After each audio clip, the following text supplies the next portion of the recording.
can see that you're all cozy in bed, but you can't sleep. What's the matter? Feeling too anxious to sleep?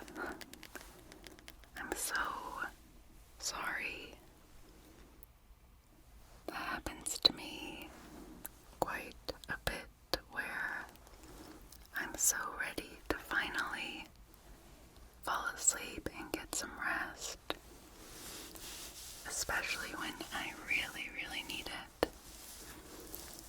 And then I'm just kept awake by a racing mind, by a racing heart too. I'm gonna feel your chest. Yeah, I can tell. I am so sorry. How about we try some techniques that have worked for me in the past? And at the very least, I will be here with you.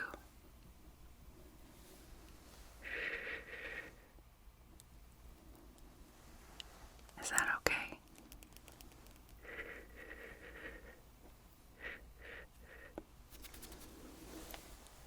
Everything is going to be okay. I promise, promise, promise. Everything is going to be okay. I promise.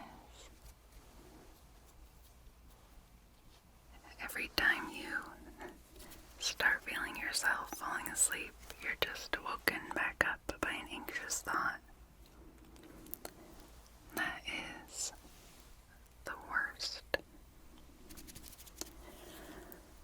Well, my first thing that I do when this happens to me is, and you're already in bed, so we can't do much. I'm not gonna make you get up and take a hot shower or stretch, but I like to create a bit of a ritual. A ritual around bedtime. So, you've heard this before, but avoiding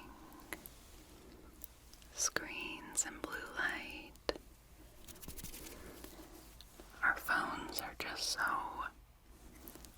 wired to make us feel things with their algorithms that if you're scrolling before bed, most likely you are not relaxing. So let's go ahead and try to relax you. And the first thing that I recommend is a nice cup of tea.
you am saying this in a way to also distract you,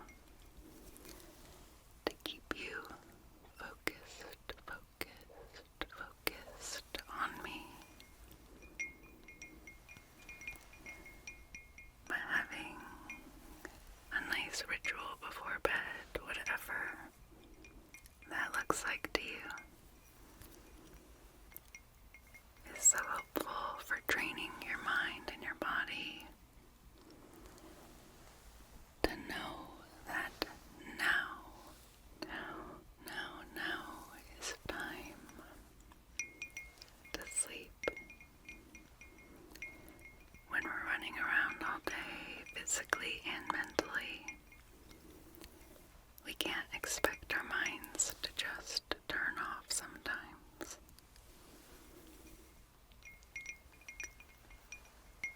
So I have tea, and I also read. I brought a book, and maybe once you're feeling more calm, I can read to you. Okay. Good.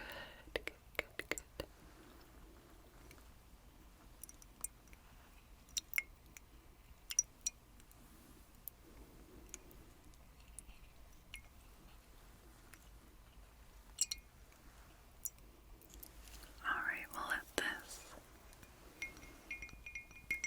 sit for just a couple more moments. Okay, let me just fix your blankets. Now I know that breath work doesn't help everybody the same way to calm down, but I think it's worth a try. So why don't you inhale a big inhale and then exhale. So just mimic my breath, and when you hear me exhale, try to relax your body with the exhale. And I might hold my breath in between the inhale and the exhale. Ready?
release that anxiety in your body.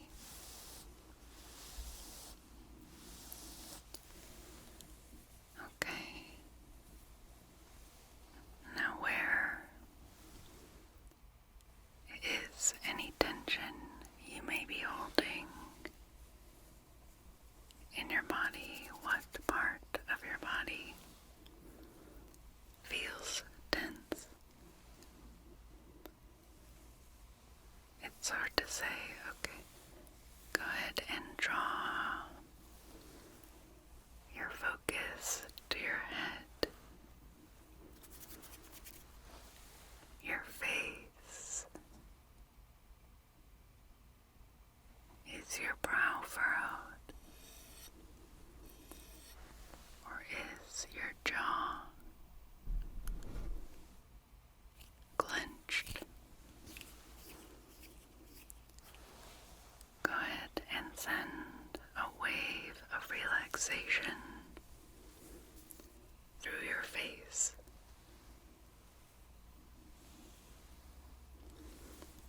Relax all of the muscles in your face.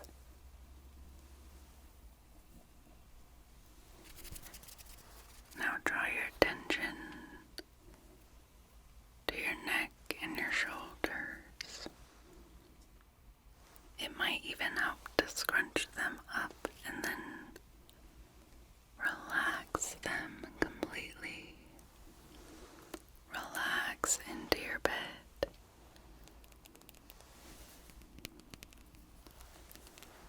Now your back. Completely release your shoulders and your back into your bed. Okay. Personally, I find when I'm anxious before bed, most of my tension is in my face, my shoulders, and my back.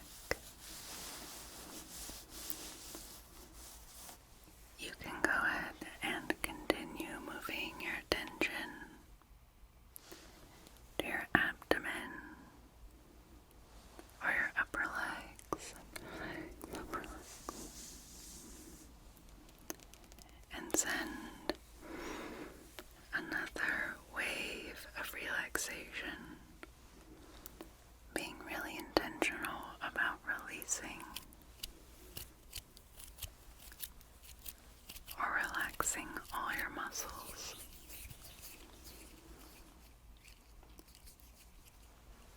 Now squeeze your hands together,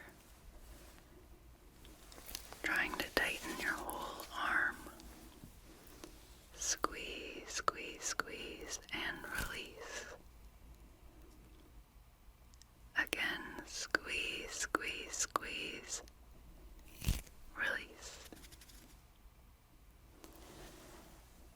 I can still see you have a bit of tension in your face. Why don't you squeeze your face muscles and release them? Good. I know that you can find on YouTube or other resources hour-long progressive muscle relaxation videos. An hour might seem like overkill, but when you spend that long on each area of your body, really going through and intentionally releasing, you can find that before bed. You can instantly draw all of that practice into a very short amount of time and very instantly relax your whole body.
release that fear.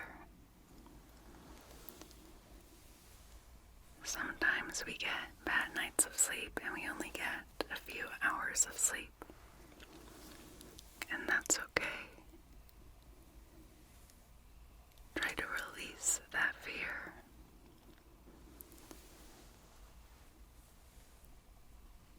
Even lying in bed without sleeping is rejuvenating for your mind and body. And of course, this is easier said than done. But releasing that fear of sleep and sleeping quickly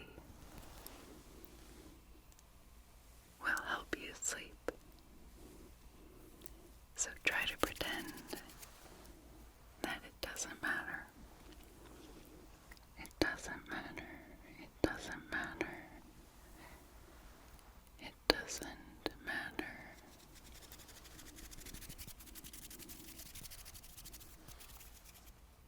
I think what might be good for you right now could be some EFT tapping. Do you remember learning about that? Basically, you'll be tapping. No, you can keep laying down, but you'll be tapping certain acupuncture points and repeating a phrase. And I think I might know a good phrase for right now. So I want you to tap where I tap and repeat. Even though I'm too anxious to sleep, I deeply and completely accept myself. So we normally start here, and you want to tap kind of hard. And this technique should bring you some emotional peace and hopefully release some of that anxiety. So here, we tap firmly and say, even though I'm too anxious to sleep, I completely and deeply accept myself. And then we move to the eyebrow. Even though I'm too anxious to sleep, I completely and deeply accept myself. And then here by your eye, even though I'm too anxious to sleep,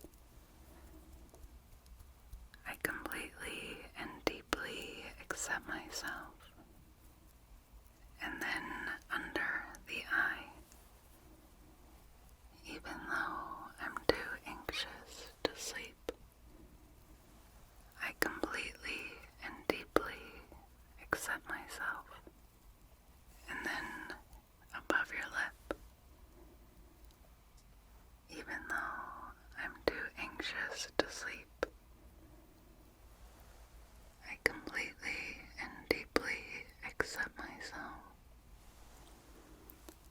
And then your chin, even though I'm too anxious to sleep, I completely and deeply accept myself. And then we move to the collarbone.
see thoughts of trying to figure something out, maybe embarrassing thoughts, anxious thoughts about what you have to do tomorrow. And I want you to see them and let them go. Let them go, let them go, let them go. Right now you have one job. One job, and that's to relax.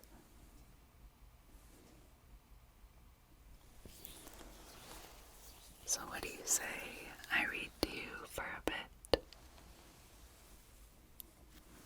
And then you can try any of those techniques I told you about to hopefully fall asleep while not being afraid of not sleeping.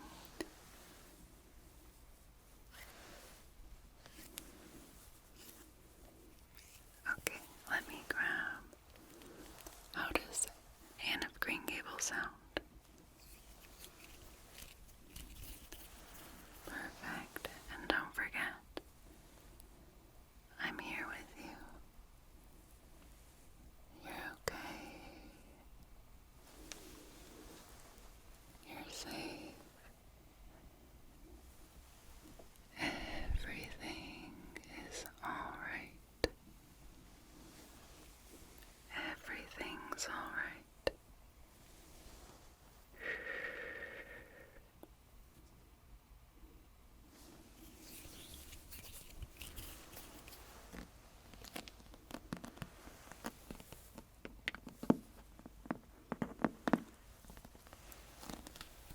I'm just gonna read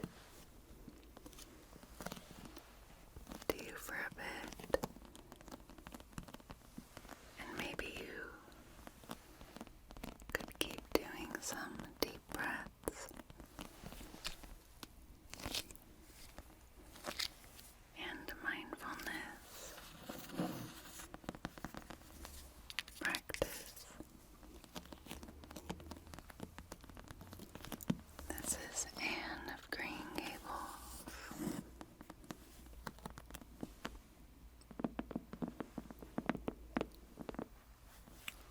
And again, I'm so sorry you're feeling like this, and I hope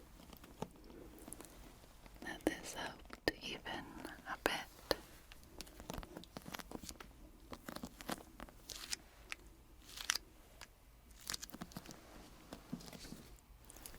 Let's go ahead and start with just chapter 1.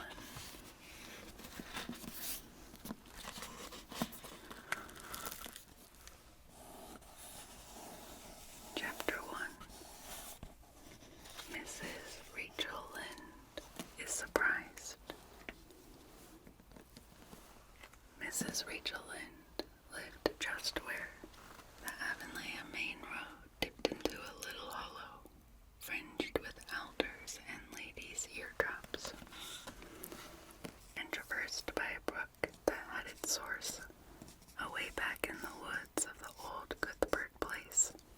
It was reputed to be an intricate, headlong brook in its earlier course through the woods, with dark secrets of pool and cascade. But by the time it reached Lynn's Hollow, it was a quiet, well-conducted little stream, for not even a brook could run past Miss Rachel Lynde's door without due regard for decency and decorum. It probably was conscious that Miss Rachel was sitting at her window, keeping a sharp eye on everything that passed, from brooks and children up. And if she noticed anything odd or out of place, she would never rest until she had ferreted out the whys and wherefores thereof. There are plenty of people in Avonlea and out of it who can attend closely to their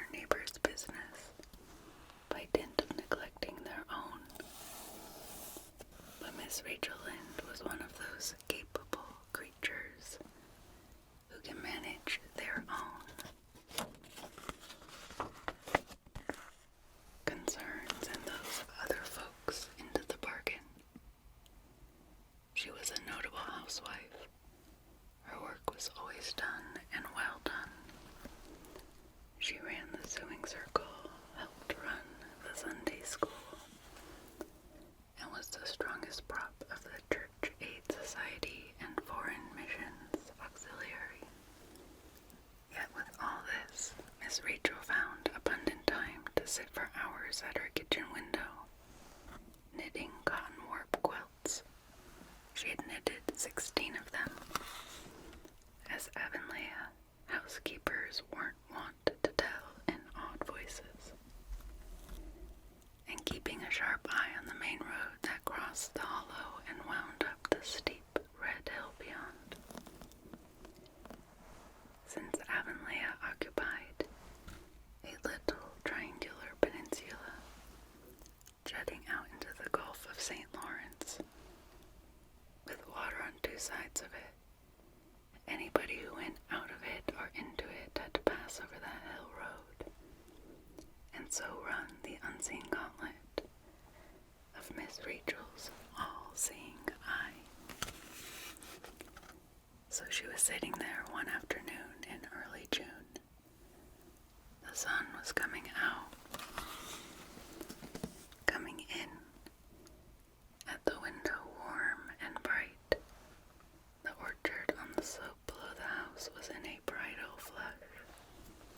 Flush, flush, flush of pinky white bloom, hummed over by a myriad of bees.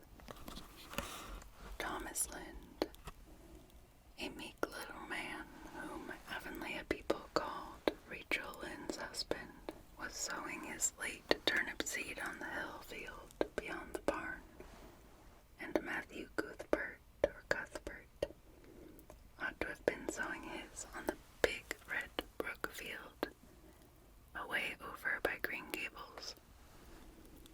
Miss Rachel knew that he ought because she had heard him tell Peter Morrison the evening before in William J. Blair's store over at Carmody that he meant to sow his turnip seed the next afternoon. Peter had asked him, of course, for Matthew Cuthbert. Had never been known to volunteer information about anything in his whole life. And yet here was Matthew Cuthbert, at 3:30 on the afternoon of a busy day, placidly driving over the hollow and up the hill.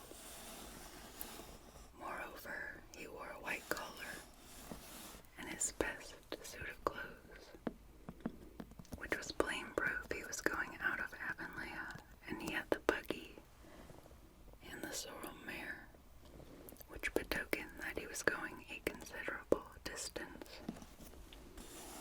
Now where was Matthew Cuthbert going, and why was he going there? Had it been any other man in Avonlea, Miss Rachel, deftly putting this and that together, might have given a pretty good guess as to both questions. But Matthew so rarely went home that it must be something pressing and unusual which was taking him. He was the shyest man alive, and hated to have to go among strangers or to any place where he might have to talk. Matthew, dressed up with a white collar and driving in a buggy, was something that didn't happen often. Miss Rachel, ponder as she might, could make nothing of it, and her afternoon's enjoyment was spoiled. I'll just step over to Green Gables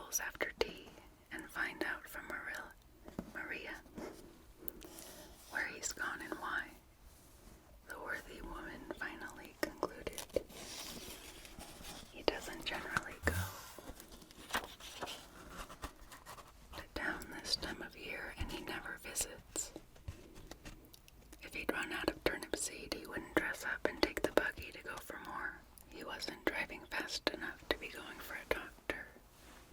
Yet something must have happened since last night to start him off. I'm clean puzzled, that's what, and I won't know a minute's peace of mind or conscience until I know what has taken Matthew Cuthbert out of Avonlea today. Accordingly, after tea, Miss Rachel set out. Mrs. She had not far to go. The big, rambling, orchard-embowered house where the Cuthberts lived was a scant quarter of a mile up the road from Lynn's Hollow. To be sure, the long lane made it a good deal further. Matthew Cuthbert's father, as shy and silent as his son after him, had got as far away as he possibly could from his fellow men, without actually retreating into the woods. When he founded his homestead, Green Gables was built at the furthest edge of his cleared land, and there it was to this day barely visible from the main road along which all the other Avonlea houses were so sociably situated. Miss Rachel Lynn did not call living in such a place living at all. It's just staying, that's what she said, as she stepped along the deep-rutted grassy lane bordered with wild rose bushes. It's no wonder Matthew and Maria are both a little odd, living back here by themselves. Trees aren't much company, though dear knows if they were, there'd be enough of them. I'd rather look at people. To be sure, they seem contented enough, but then I suppose they're used to it. A body can get used to anything, even to being hanged, as the Irishman said. With this, Miss Rachel stepped out of the lane into the backyard of Green Gables. Very green and neat and precise was that yard, set about on one side with a great patriarchal willows, and on the other side with prim Lombardies. Not a stray stick nor stone was to be seen, for Miss Rachel would have seen it if there had been. Privately, she was of the opinion that Maria Cuthbert swept that yard as often as she swept her house. One could have eaten a meal off the ground without overbrimming the proverbial peck of dirt. Miss Rachel rapped smartly at the kitchen door and stepped in when bidden to do so. The kitchen at Green Gables was a cheery apartment, or would have been cheerful if it had not been so painfully clean as to give it something of the appearance of an unused parlor. Its windows looked east and west. Through the west one, looking out on the backyard, came a flood of mellow June sunlight, but the east one, whence you got a glimpse of the bloom-white cherry trees in the left orchard and nodding, slender birches down the hollow by the brook, was greened over by a tangle of vines. Here sat Maria Cuthbert where she sat at all, always slightly distrustful of sunshine, which seemed